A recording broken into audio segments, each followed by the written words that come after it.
This board, this is a model we call the Deep 6. This is a board I wrote at Pipe this year.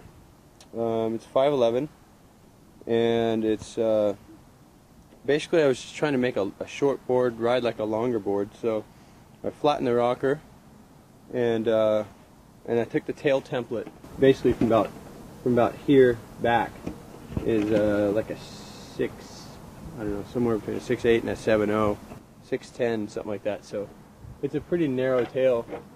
You know, if you just saw this tail laying on the ground, you know, sticking out of a board bag, you'd think it'd be a long board.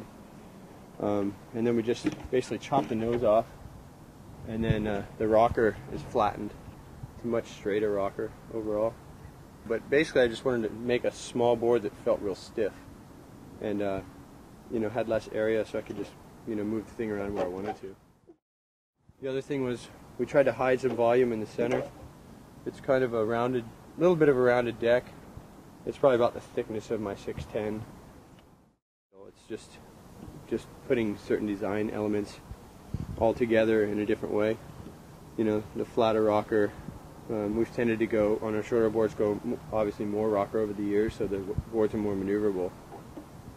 So, you know, this is kind of what I see as the next step for me. You know, I don't know in the long run how well it translates or whatever, but you know, it seemed to work this time. This is really the first one we did. I designed this on a computer, then Al buffed it out, and I took it to Pipe. Reconfiguring volume, that's I guess my real interest right now is how do I make, my dream was always to see someone like Kelly, because I'd sit at Pipeline and I'd watch him surfing, you know, and I'd look at all the waves that was going by that they were never able to get to with their surfboards, and I thought, gosh, the guy was surfing on his feet, he could go all over the face, you know, and so it just makes sense to me that you know, using not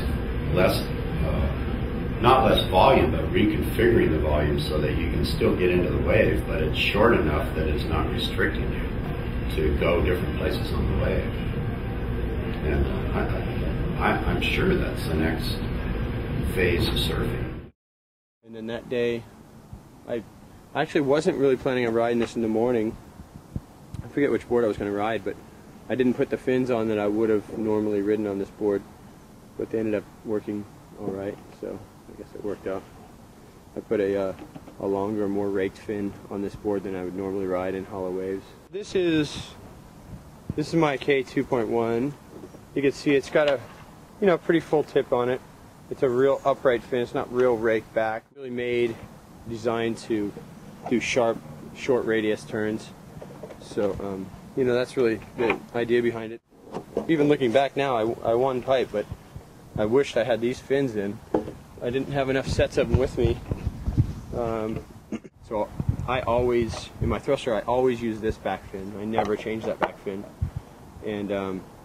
And then depending on if the waves are more of a long wall, I'll ride my K3s, which is a more raked fin. And if it's a beach break or a hollow wave, I'll use these, which is just a more upright, short radius turn. So that's really the whole idea behind you know, my designs of fins. And because I always use the same back fin, I'm used to the feeling what it's going to do when I do a turn, you know, when I release. The idea between most any design you put in a board, whether you're shaping a board, making fins or whatever, you're going between control and maneuverability. Nothing's right or wrong, it's just what feels right to me.